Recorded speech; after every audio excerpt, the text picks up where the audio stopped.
Okay, well, here we are. Now we have to see something.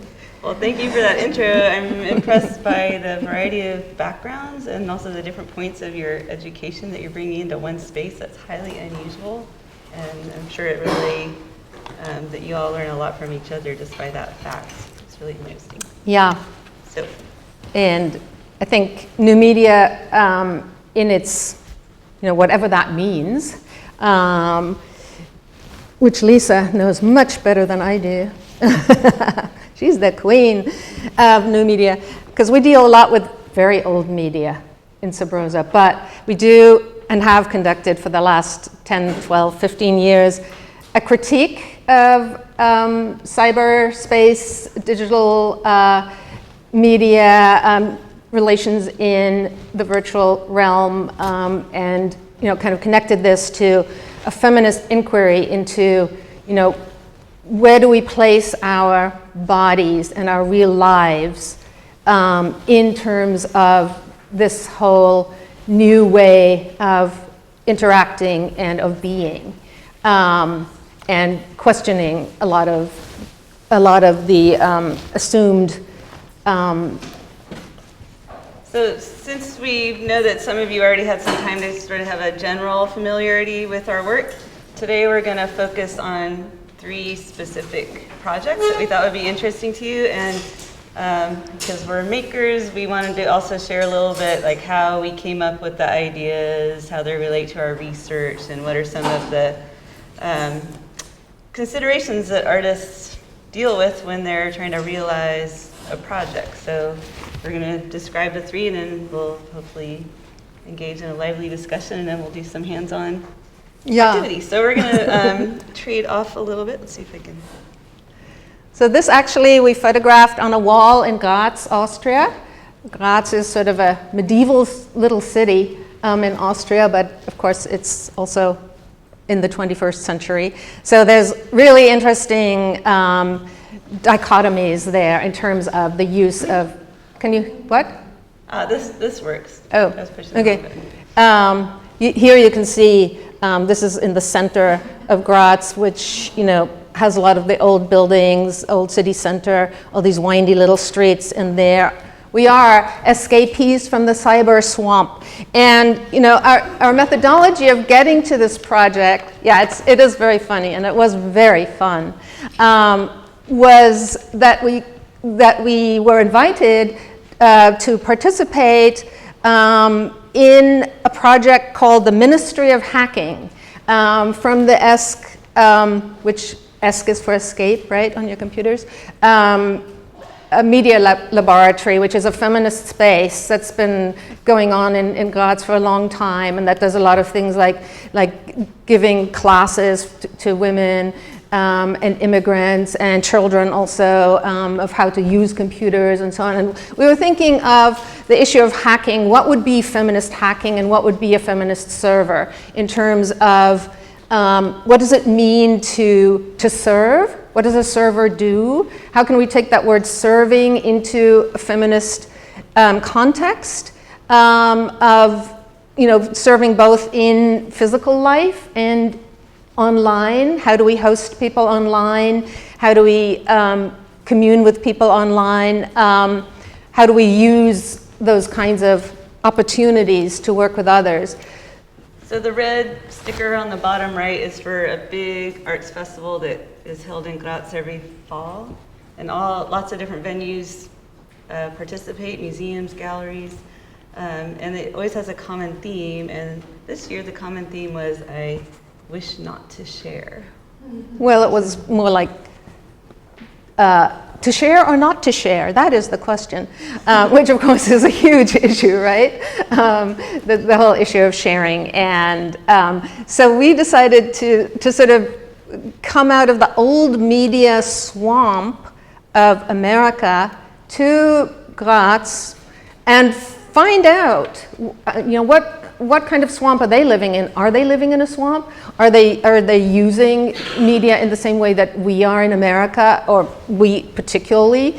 How do these technologies affect them and their cultures? and us and our cultures, and particularly also the presence of the body in actual space. Because, of course, you know, the actually present body is very different than the virtual body because everything's immediately apparent, right? You're tall, you're thin, you're fat, you're blonde, you have dark skin, you don't, you know, you're a child, you know. So the kind of presence of the body in public space and how it manifests then online. And we also were thinking about this phenomenon, life hacking, which from my understanding sort of came from the 80s software movement and people trying to kind of use like workplace productivity tools for their own benefits. But now it's like been really co-opted where we're just supposed to be these productivity machines and apply lean production methodologies to our own lives, not so much to make our lives better, but just so that we can serve the workplace or the institutions better. So, yeah. And to constantly perform and perform and perform and do more and more and more. To be always on, basically. So when we want to have a critique of life hacking, that's specifically what we're referring to. So we decided to make these outlandish costumes to which we hung all kinds of, you know, sort of fake old media, like old soft drives and you know the liking hand and stuff like that, and the banner, which is kind of copied from the kinds of banners that the suffragists used to wear, says in German, Cybersumpf-Ausbrecher. I'm fluent in German, thank God. And in English, escapee from the cyber swamp. So it made actually a huge difference that I'm completely fluent in German and could even understand their weird dialect that they have. And I'm monolingual. And she's monolingual. Which made a really different, interesting experience. Yeah. I was like really excited when I ran into Nigerian immigrants because I could talk to them. In English. They were excited to talk to me too. Yeah. So this guy is peddling a magazine for street people. That merchants. Yeah.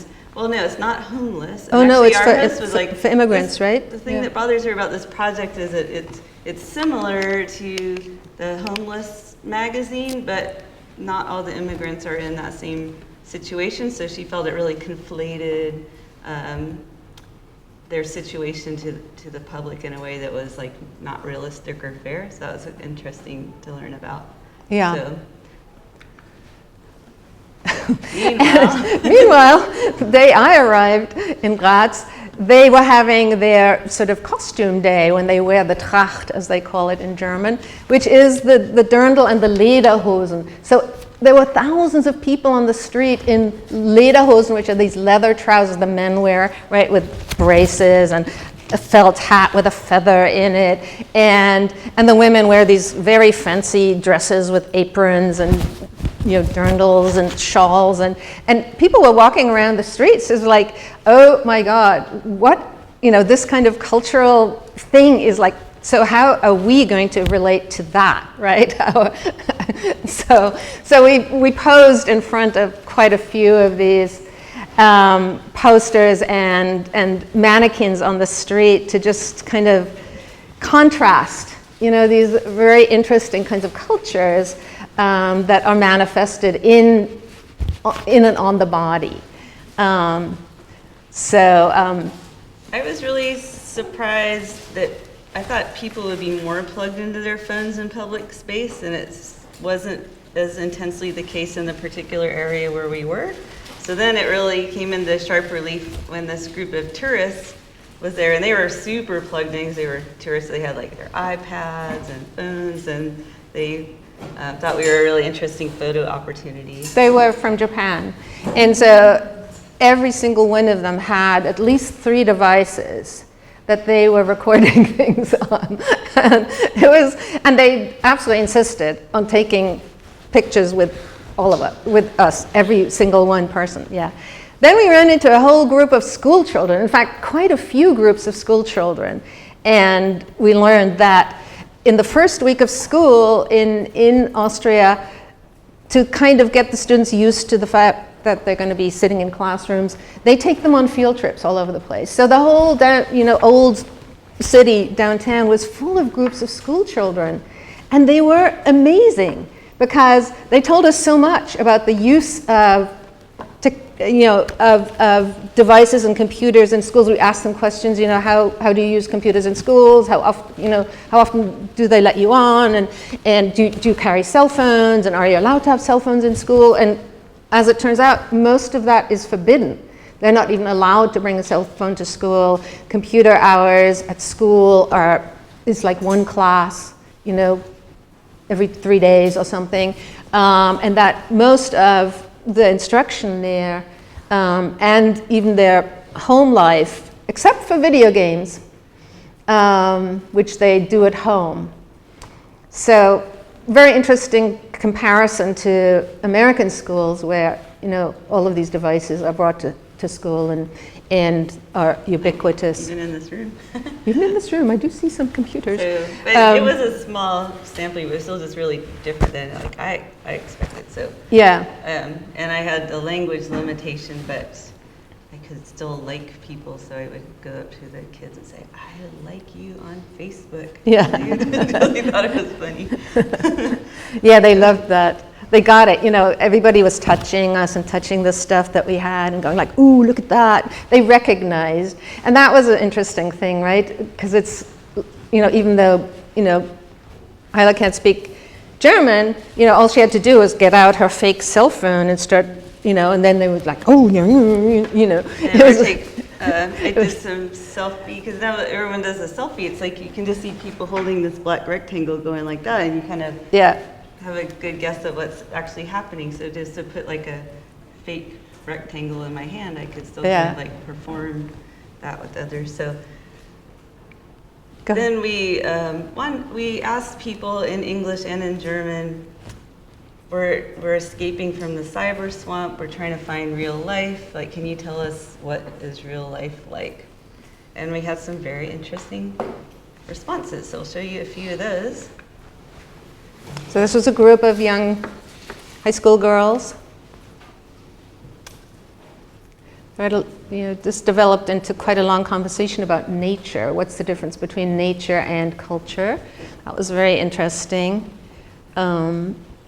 This is a Franciscan priest who immediately, said, yeah, I know exactly where real life is, and go into that monastery and you'll find out.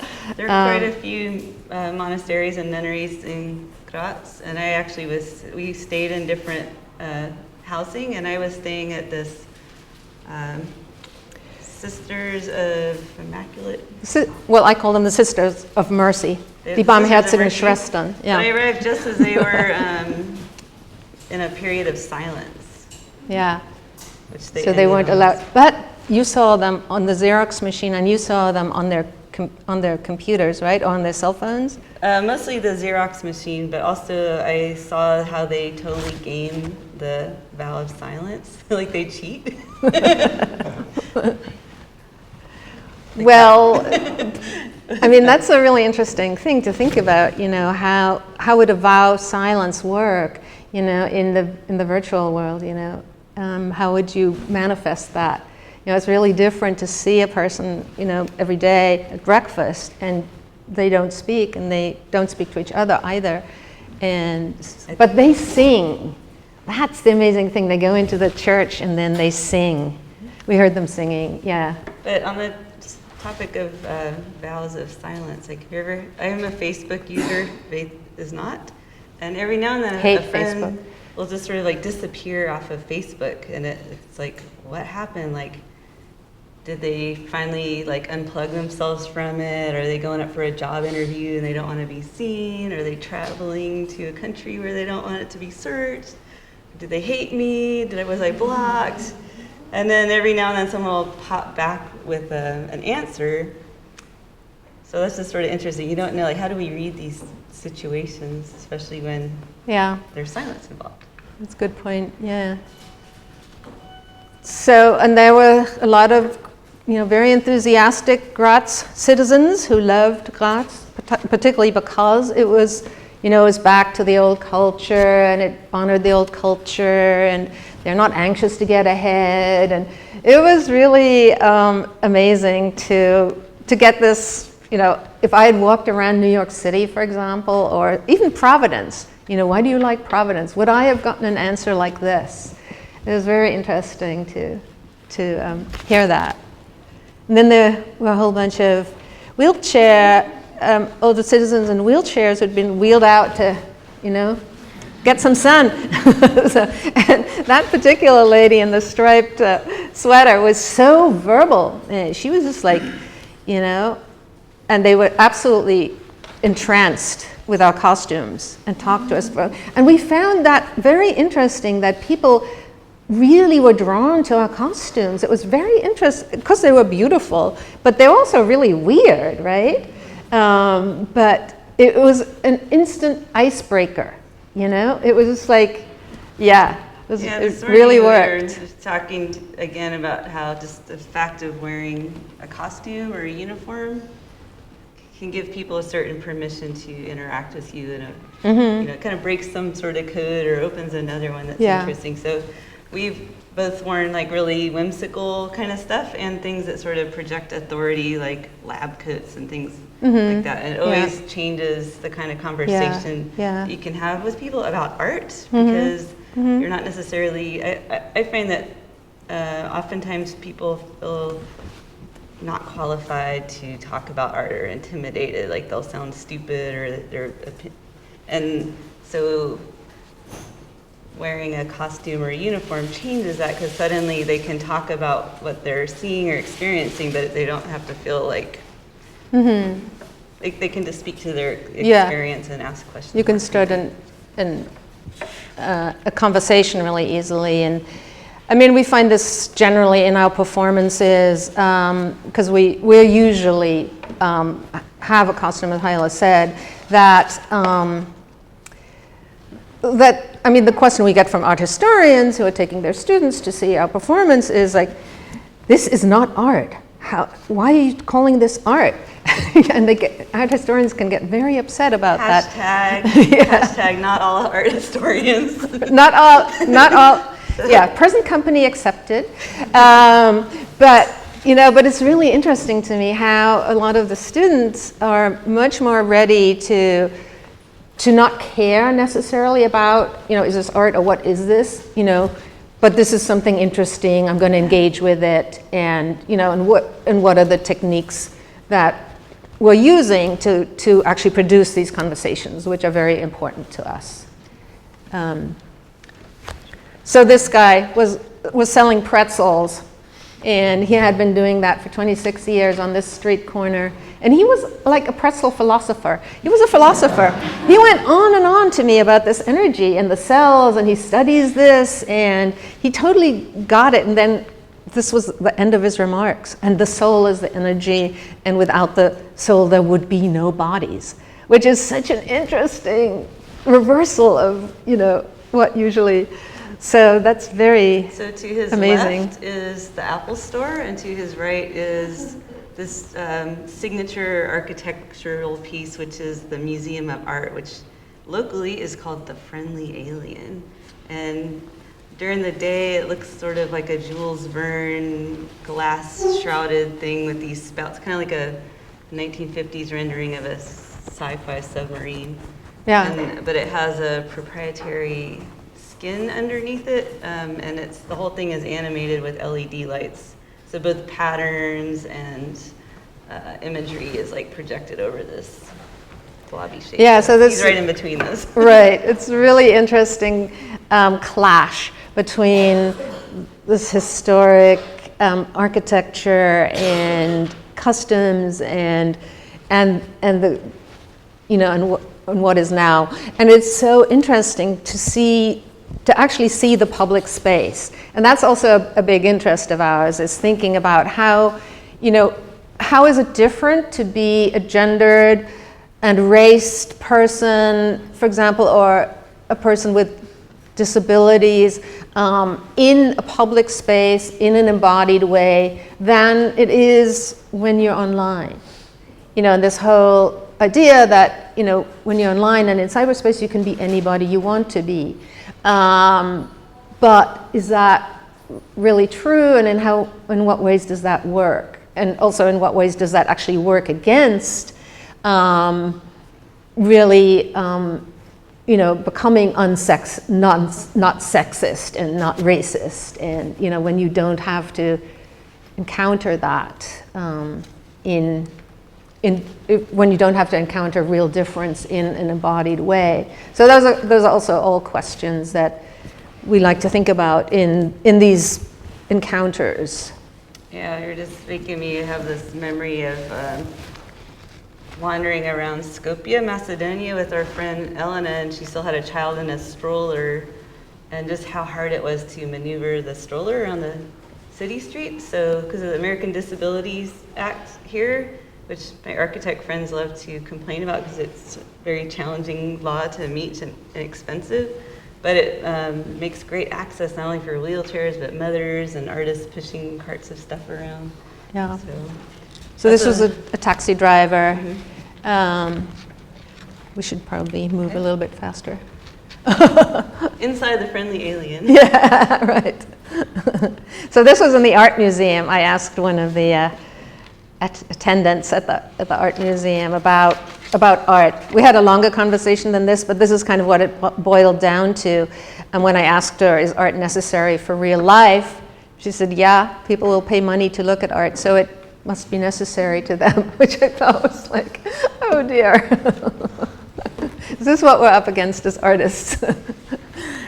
So in the gallery, we wanted to also leave something behind, so we made this wall about hacking public space, and posted a lot of the photographs of our encounters, and then wrote little stories and invite people to continue this activity and throughout the 3 months of the exhibition.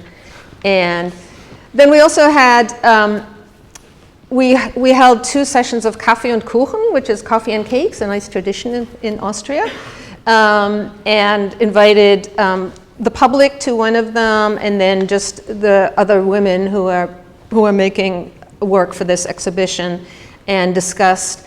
There were a lot of discussions about, and they were brought up by several of the women, about the anxiety issue that also some of you have been blogging about, and the article we sent out, this incredible overtaxing of our time in our lives, and how do we deal with that? How do we actually function as healthy people, and how to make healthy lives and relationships, and get out of that always on, and so we talked a lot about that, and actually we're exchanging techniques, even different ways in which we could slow things down, or function in that. But it's a very real, huge issue for everybody, especially most of the women in this exhibition are working intensely with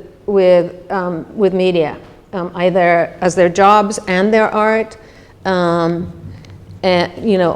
just their art, in many different ways. They're doing locative media, doing all kinds of things, really interesting things. Flyers from the show. Yeah. The show is called Ministry of Hacking, and the other artists' names are listed there, and they're doing very interesting things. A lot of them are participating in the open source publishing movement, feminist hacker spaces in different parts of the world.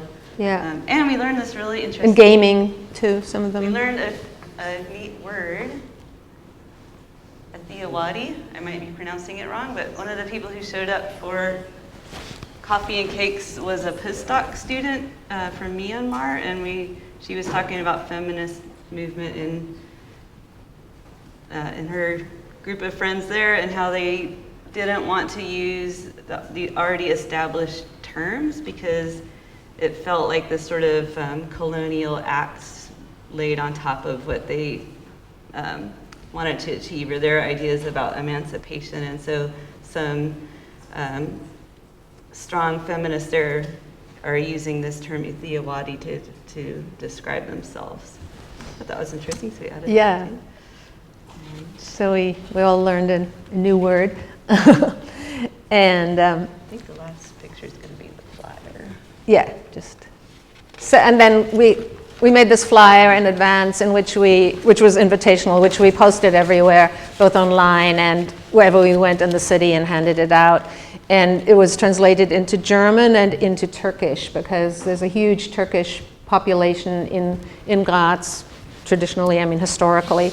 It used to be part of the Ottoman Empire, of course. So it was really great to have this and to be able to hand it to people and to have conversations. And we actually were there for the week before the actual festival started, so very few of thousands of people from the art world go to this festival, and they were not yet in town, which I think was actually a good thing, because we were actually then dealing with a very different public than there would have been 2 weeks after that.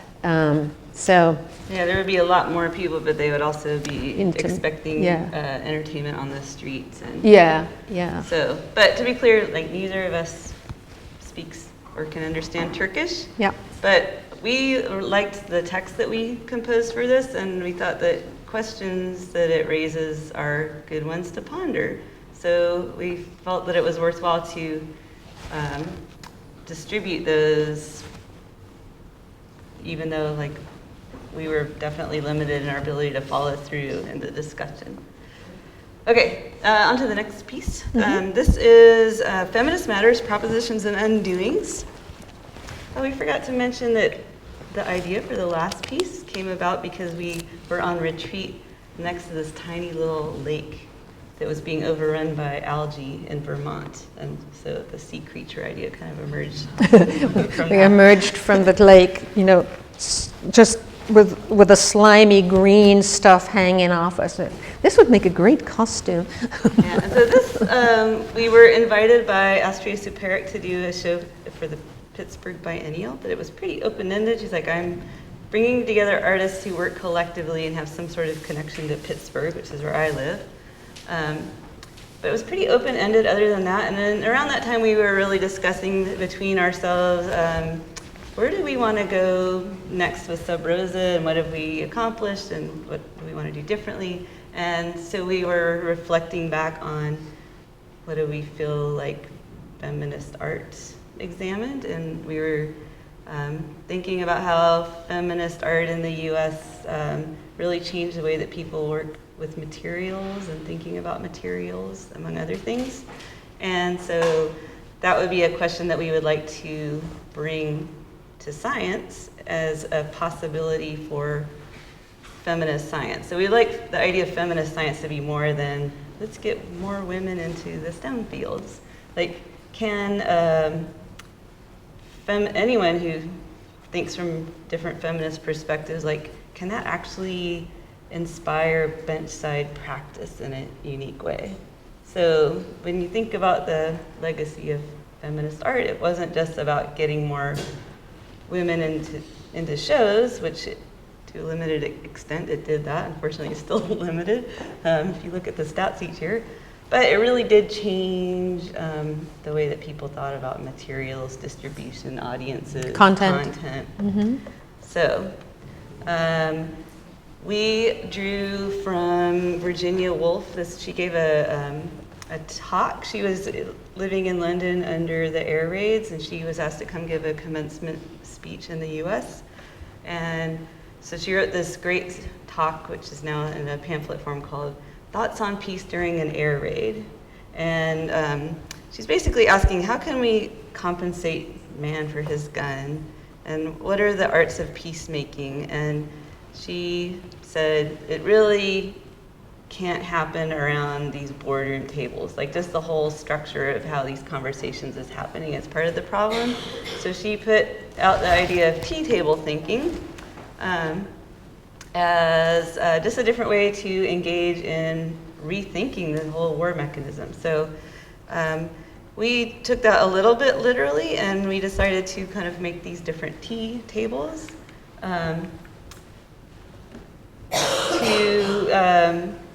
and each one sort of, we sub-curated different ideas about ways that feminist scientists have or could work. And so we featured a few different people, and when we started to look into their histories, it was so interesting because often they had to work in really unconventional spaces themselves, because it was such a struggle and continues to be such a struggle to have full access to things like a lab or an education or an academic career. That often they would sort of cobble together or work with what they had, or were granted space by a male who was interested in mentoring or supporting them. And then sometimes the male mentor would also be endangered, like during the Holocaust. Rita Montalcini's mentor had to flee his lab, which meant she had to move also. Barbara McClintock was basically made fun of. She had a job at Cornell, but she didn't have like the full access, and her ideas weren't really accepted. She was really figuring out critical stuff about genetics before. She was figuring it out through observation and careful note taking and specifically and the corn recognition. genome. The corn genome, yeah. Without access to all the high-tech way of looking. And Hypatia was an Egyptian mathematician whose father mentored her, so she was one of the few females teaching at the time. And she was eventually like stoned to death by Christians. But she invented the hydrometer, among other things. And so we kind of like peopled these tables with objects, and each one is like its own montage, but with a different focus. This one is Remedios Varo, who's a Spanish-Mexican surrealist painter who really imagines alchemy and creative thought, and this little table is actually modeled from one in her paintings. One of her paintings, yeah. So, why don't you go forward to the workspaces? Yeah, okay.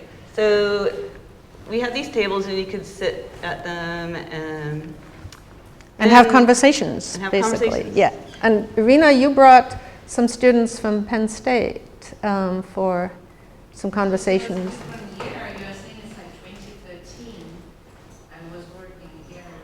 Yeah, no, it was 2011. Oh, did I put the wrong date? Yeah, you did. Sorry about that. Yeah. No, it was 2011. Yeah. No. Typo.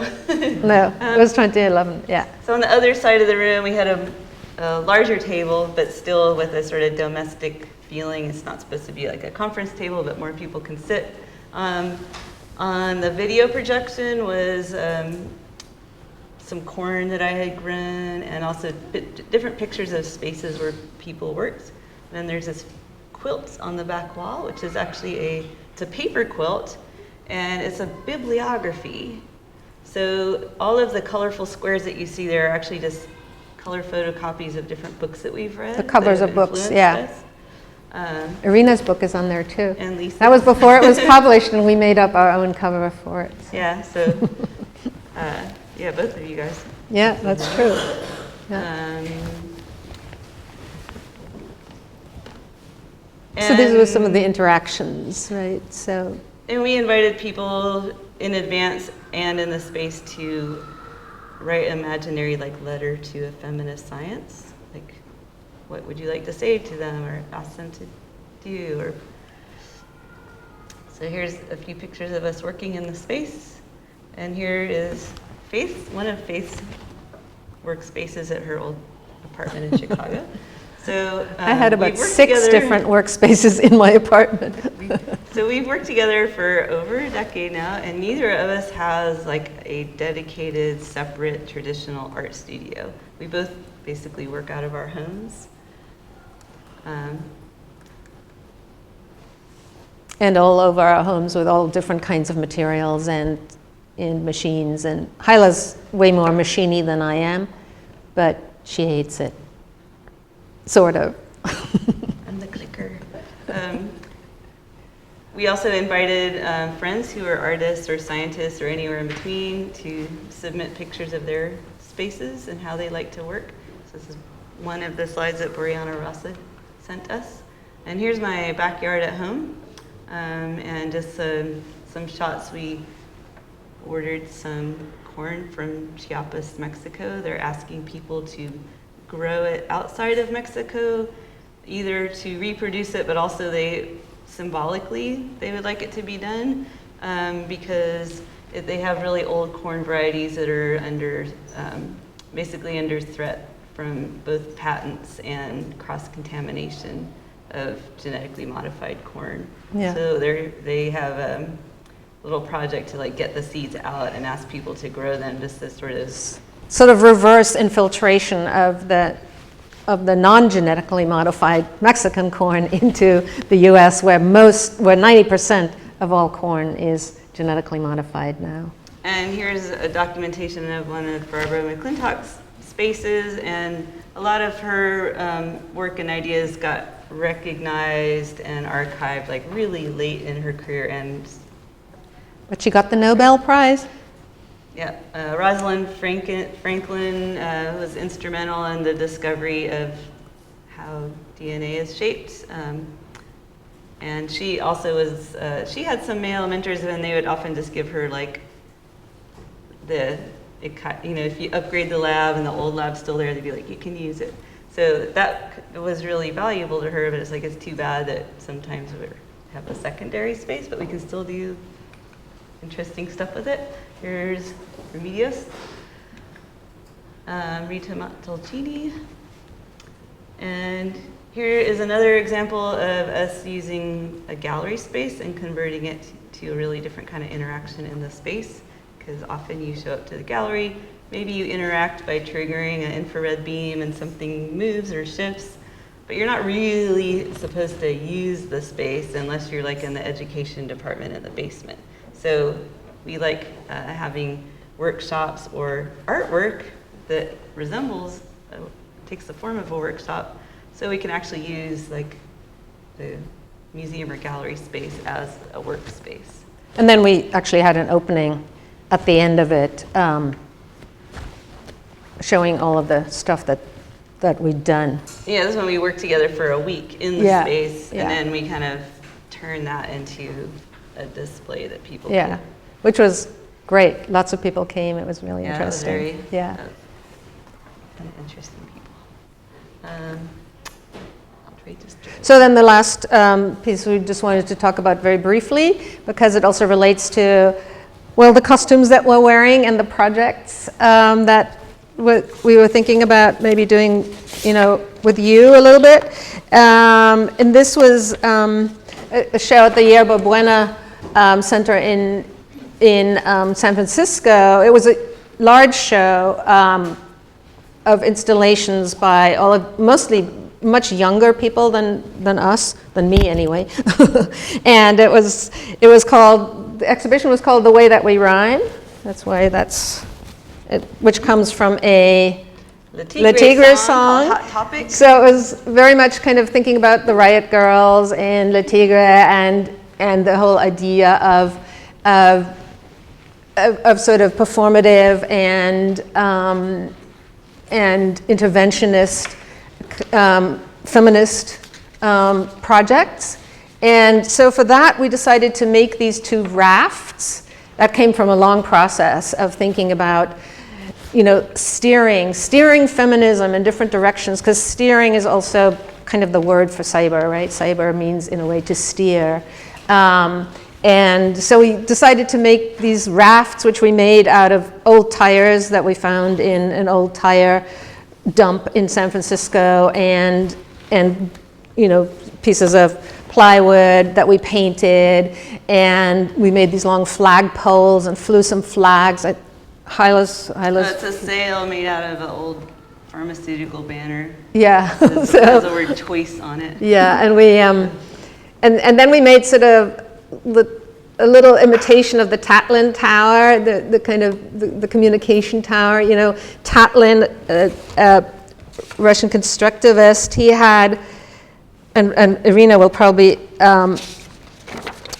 correct me on this, or maybe give additional information.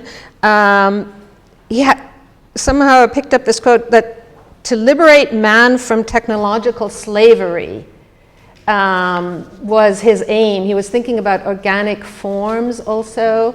at least in the research that I was doing, yeah, and monuments, and different kind of monuments, soft monuments or flexible monuments. And so we were thinking of this as a flexible sort of monument to feminist mentors and shout outs to people and work that had influenced us. And so, do you have the close-up of the cones? Yeah. So people would come and visit us on the rafts, which was really fun. We'd have long conversations, and then we sent out this call for the cones, and we put it on email so that people could download the shape and everything, and we got tons of them back of every kind of media and people that they were shouting out to, and statements, and people could come to the show and make them right there too, and put them onto the tower, and at the end of the show they were all sent back to us. So we actually have quite a collection already, and we're collecting more.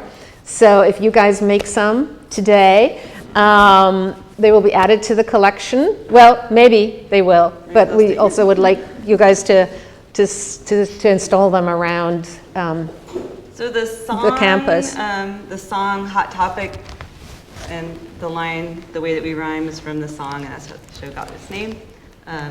That song has a bunch of call outs of like people that the band La Tigre like really looks up to. Right. So it's like they are singing just all these names of people. Carolee Schneeman, all kinds Bell of Hooks, Bell like lots of Hooks. people. Yeah, lots of people. Yeah. So it's kind of a shout out, and then it made us think of this really famous mural that happened on the south side of Chicago during the Civil Rights Movement called the Wall of Respect. And some muralists just painted people for that community to look up to, because it wasn't really, didn't have a way of like being publicly honored. So this is also kind of thinking about the wall of respect. So, and transmission towers and shout outs and things like that. And barnacles on a pier post. So we brought a bunch of cones. We thought it could be fun to work with them today, but also not necessarily as shout outs, but maybe just ways of transmitting ideas. Or talking about subjects that of concern on campus, for example, that maybe you can't really talk about publicly, but that maybe are hidden or that need more consideration. Urgencies. So I think that's all we're going to show for right now, and everything that we've shown is pretty recent and is very different in many ways than our earlier work, a lot of which had to do with assisted reproductive technologies and other such matters. But organ transplanting. And yeah, organ trafficking you know, you've read some of the essays in Domain Errors, right? And maybe looked at a few things online on our website. But anyway, we're open for questions and comments and